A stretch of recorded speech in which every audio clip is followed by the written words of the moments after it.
అందరూ కూడా గాజులు వేసుకొని రండి. అయ్యగారు చెప్తున్నాడు కదా, బయటికి అయిన తర్వాత అడుగుదామన్నట్టు కాదు. గాజులు వేసుకొని రండి, మీ పిల్లలకు గాజులు వేసి పంపండి.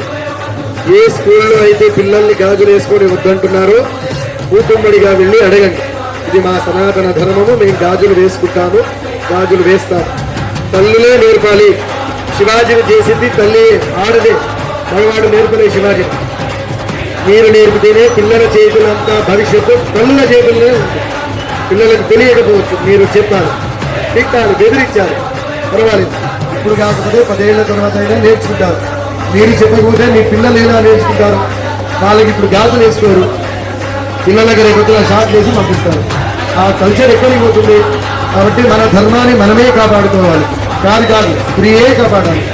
స్త్రీ చెబితే ఎవరైనా వింటారమ్మా, అయ్యగారు ఇలా చెప్తున్నారని అనుకోవద్దు. గాజులు వేసుకొని రండి.